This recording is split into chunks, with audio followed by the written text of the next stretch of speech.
day 9, about 11:30. So we're having lunch.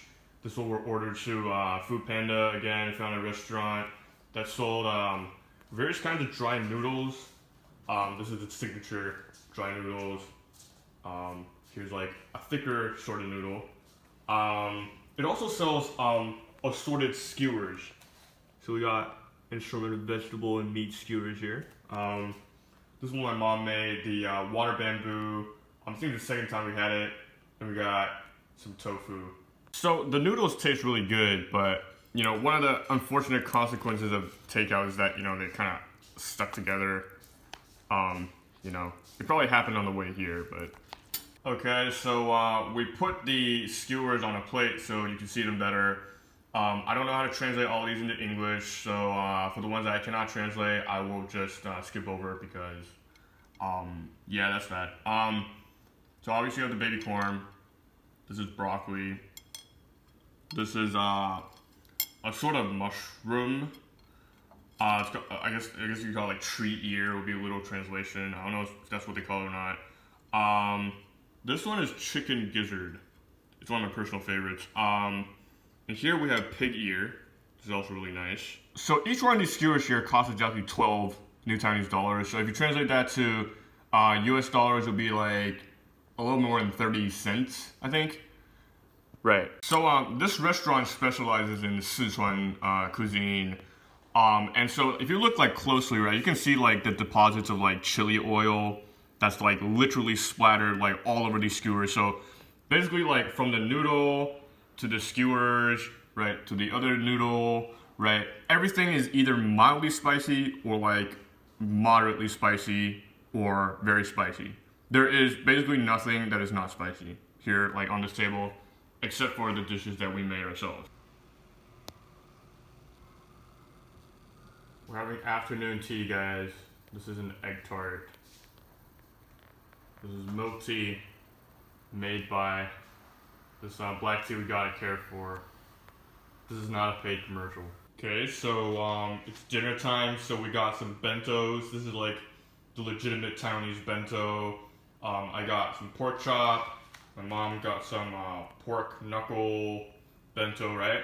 It comes with a soup. We got the bamboo soup instead of miso soup because it's more legit that way.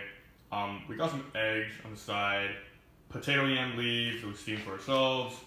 And does this look anyway familiar to you? If it does, then you're correct because yesterday I mentioned we got a bucket of fried chicken, kind of like Taiwanese KFC. It was so big we couldn't finish all of this, and then we chopped it up. We're gonna eat it now.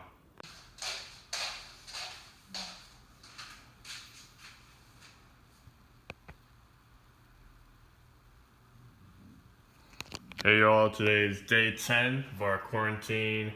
We got some pretty impressive rainfall today, but honestly I'm not really that surprised. Actually what I was surprised about was how good the weather was like the past week or so when we were in quarantine. So yeah, here's Taipei for you. Woke up at about 10:30 in the morning today. Shortly after I got a text from my dad through Line saying that today is Sunday and we should look up a sermon to listen to, something we do every Sunday. Like even back in the U.S. when we were in shelter in place, we would always look up a sermon in the morning as a family to watch, whether it's from our church or from some other church every Sunday. So I actually neglected to do this last Sunday, so I looked something up. Basically my dad just sent me the name of this pastor. I've never heard of him before, but I just looked up his name and I found his most recent sermon was delivered June 7th, which is probably, I think that's today. Yeah, it's today. The passage being preached on was Matthew 5, particularly the part talking about anger. I've heard it many times before. I'm pretty sure if you are a Christian, you study the Bible, you probably heard the part where Jesus was preaching like, you've heard it said, you should not murder, but, even if you're angry with your brother and sister, right, you're in danger of the fire of hell. I mean, I'm obviously paraphrasing, but you probably know the part I'm talking about. Even though it's far from the first time I heard it, right, it was still nonetheless really convicting to me because I feel that I have a tendency personally of like, being angry at certain things and certain people I know and also people that I do not know and probably will never meet. And I think there's a danger in thinking that I'm just in my wrath towards these people. And yeah, so I think it's something to reflect on and something to apply. Definitely a temptation for me to be really angry and to hold on to my anger. Yeah. So we spent like the last hour and a half just watching the sermon with my mom. Now we're done. We're probably gonna order lunch sometime soon, if not like right after this. Like I mentioned, right, it was raining, but the good thing about that is that if you open this window here, it's actually really cool. The temperature has, dropped, drastically since like the days before when it did not rain. So I guess we won't be, needing to rely on our AC as much, which is a really good thing. Don't know if you can hear the wind right now, but you can hear it howling from here, standing next to the window, like really clearly. We live by the sea, and there aren't that many natural barriers between us and the sea. That compounded by the fact that we're really high up on the 23rd floor, the wind can be pretty strong. It was pretty strong the past couple of days. At one point, like even though this like glass screen was closed, like this like window screen outside was just like blown open by the wind. Like I was just sitting at my computer and I just saw it get blown open by the wind. So we looked on Food Panda for lunch again as usual, but turns out maybe because we ordered a little bit late at like 12:30, a lot of restaurants weren't going to be open until later in the day. I guess Sunday morning is just not a time that a lot of restaurants are open. But we managed to get this brunch place. It took a little bit longer than usual to arrive. Probably also due to the fact that, it is raining outside, so, they probably calculate that into the algorithm, whatever they run Food Panda with. Yeah, so when we arrived, right, the paper bag that the food was in, that was wet, right, like the drinks were wet. I kind of feel bad for the delivery guy because that meant that, he probably got wet as well, delivering this to us. I'm saying that also because delivery people here in Taipei, they're probably traveling on motorbikes and scooters and not cars or something with a top to it, so they probably got wet. This is kind of funny because I know I ordered like Western breakfast, but I didn't expect it to come in a package that looks like that. It kind of looks like a deluxe version of like airplane food or something. It's pretty funny. Does this salad look familiar to you? Does this salad look familiar to you? Does this salad look familiar to you? It does to me. This is probably like the 4th time we've eaten a salad that looks exactly like that, but it's good though. The toast came in a separate package, as well as the sandwich. Looks like a small package, but it has a lot of stuff in it. So you see the sausage, the egg, and then there's like bacon underneath, yeah? And then like we got some salad, a jam packet, and then underneath there's butter. Like the sandwich is also really well made. It looks really good. Thick toast. This is like herbal tea. In my opinion, it's not really that Western. It's really a Chinese thing. And then this is the same thing, but with milk. My mom got. Hey y'all, it's about 7:30 right now, and I thought I'd mention a couple things about Food Panda that we encountered on the past couple of days that I think are kind of interesting. So during our time in quarantine, we've been using Food Panda to buy groceries as well as food. We buy groceries largely through a supermarket called Carrefour. Mostly I've been placing orders for fruits, vegetables, and drinks. And I place the orders like I would anything else without thinking too much about it. However, right, every time you do place an order, for a Carrefour through Food Panda, there's actually some fine print that I neglected to read until it actually made a difference in the order. And basically what it says is, you place the order, we will display the items that we currently have in stock, but, right, when we deliver the order, right, if such items are no longer in stock, right, we will have them replaced with the closest possible product that we can find. And I suppose, right, for most cases, right, it'd be perfectly harmless, right, if you swap out one brand of apple juice that I ordered for some other brand because you ran out of the first kind. It wouldn't make it that big a difference as long as, it's not that much more expensive than the original one that I ordered or something like that.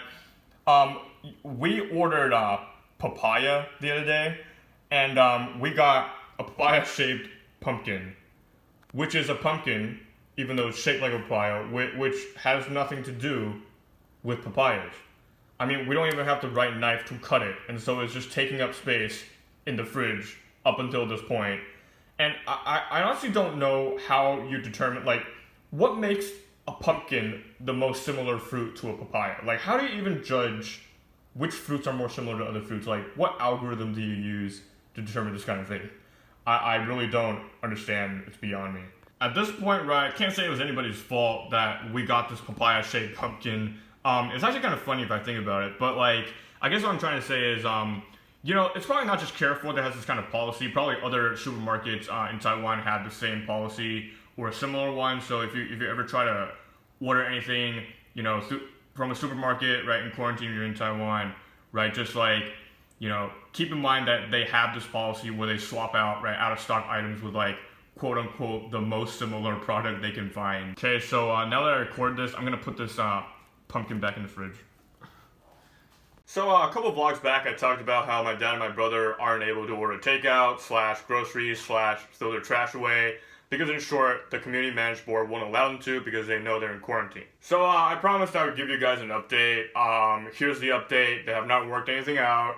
However, right, family friends, right, they told us they were willing to, if they stop by, right, help bring stuff up for my dad and my brother every once in a while. So again, really thankful for them for doing this.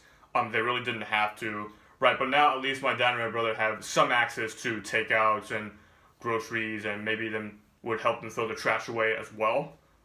At least, a couple times during the quarantine. So fortunately, my dad and my brother, right, they have access to groceries now. However, that does not mean, right, that their problems with groceries have ended, because they also ran into some other problems today that they didn't expect. So what happened was, okay, so my family, right, we have one international credit card we can use in Taiwan, right? Everything else we can't use here, right? And so based on that fact, right, it kind of makes sense, right, for us to have one Food Panda account, which is the one I made for my mom and I. They just added, right, another address, which is our address for our apartment in Nehu district, right? And so we have one account with two addresses, and they're using the other address. My dad scheduled grocery delivery today for 5:30 p.m. That's because that's when the family friends will go over. They'll help them take out the trash. They'll help them bring the groceries up, right? And everything was going fine. But after my dad selected all the items, right? This was maybe about 4 o'clock, 4:30, right? He clicked send, right? But then for some reason, right, the order didn't go through, right? And so he's like, oh, that's weird, right? And he pressed send again, right? And it still didn't go through. And he was like, oh, maybe it's because, I ordered too many items or whatever, right? So he took a couple items off and he hit send. It still didn't work, right? All in all, he probably did this 5-6 times maybe. So then, seeing that none of his orders were going through, my dad just called us through line. Because we share the same, Food Panda account, he just asked, hey, why don't you try, placing an order for us to our address, right, from your side. And I was like, oh, okay, I'll do it. So then I logged on, right, but as soon as I logged on, and I even before, I was able to, click into, Carrefour's, website to, make the grocery order, right, it indicated on my side really clearly that, the order is already being processed, right? So then I was like, oh, wait, and then I called my dad, and I was like, the orders are being processed. It says so here, right, on my account, and we have the same account, so, it should say the same thing on your side, right? And then he's like, wait, no, the order's not being processed. So the end result was that both of us are really confused, right? So on his side, right, he clearly recalled, right, ordering 5 or 6 times and having none of them go through, right? No indication that any order is being processed, right, from Carrefour, right? But then on my side, right, it clearly says that the order is being processed, and if I look at the order history, right, it just indicated, right, this one order from Carrefour from their side, right? And right? Like, no duplicate orders, right? No indication that they tried 5 or 6 times, just the one time, right, that went through, apparently. So then, right, because of the kind of glitch in the system or whatever happened, right, we had a lot of worries on our minds, right? So a couple of things could have happened, right? One is that, the groceries just don't show up, right? Two is that they show up on time, right? And there's also a possibility that, like, multiple orders went through, and so you get, like, a lot more stuff, right, than you originally planned. You have nowhere to put it, right? You can't really send it back, right? And they're probably going to charge you, like, a lot more than, like, they intend to charge, and then you would have to call their customer service, right? But that's also a problem, because we bought this really basic plan, like 15-day plan, like for quarantine with like really basic services, right? In short, right, we wouldn't even have like the credits or the money, right, to call like Carrefour or Food Panda, right, to get this thing sorted out. If we really did call them, we would probably use up all our credits, right, and thus be unable to call anybody for the rest of the quarantine, which would not be ideal either. So then I asked my dad, like, oh, so what are you gonna do? And he's like, I don't know what I'm going to do. I guess, like, we're just gonna have to, like, sit here and wait until 5:30, right, when the order, right, should come. And then if it does come, then, okay, then it comes. But if it doesn't, right, then, yeah, we'll just figure out how to go, from there. And I'm like, oh, okay. Right. Turns out, right, fortunately, I guess, that, the orders were canceled, right? No orders actually went through. I don't know why it indicated that the orders went through. Maybe, the order did go through, but then they caught it or something and they canceled it later, right? Anyways, we weren't charged, so that was good, I guess. But it did, give us a lot of confusion and no small amount of panic either. So, still don't have any groceries, though, right?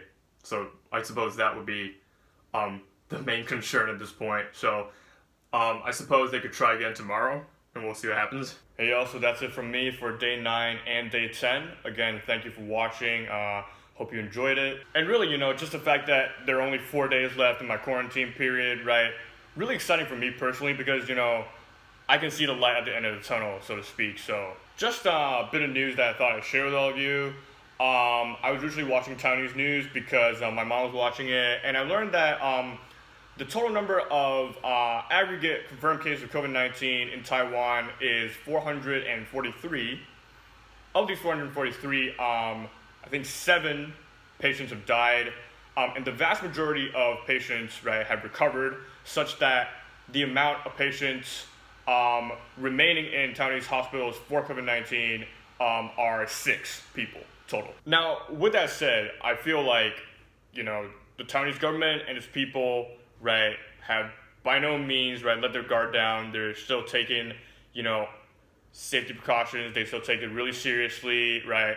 I bet most of them still wear masks, like, wherever they go. From the government level, though, the Taiwanese government is loosening regulations. I learned this on the news. It used to be the case, for example, that, like, masks were rationed. So people in Taiwan could only get a certain number of masks, like, every week. But right now, right, that regulation is no longer in place. A lot of stores, like convenience stores and stuff, have begun selling masks. They sell them quite cheap, actually. I think it's like 20 cents a piece or something like that. The first couple of days, however, that they kind of like took away this regulation and started selling masks, it's reported that a lot of people just bought up all the masks because, they're still, being really cautious and they're still really worried about, COVID-19. So I guess what I'm trying to get at is this, right? The mask, quotas, right? That won't be the only regulation that the Taiwanese government gets rid of, right? I can, only imagine that in the days to follow, right? In the very near future, right? Other regulations, right, that were originally put in place, right, for Taiwanese people's safety during the COVID-19 period, right, are going to be removed or loosened as well. And who knows, right? Maybe in the near future, right, it will no longer be required of everybody coming into Taiwan, right, to be placed in a 14-day mandatory quarantine like us. I guess we just got to wait and see, huh? So that's it, guys, and I'll see you tomorrow.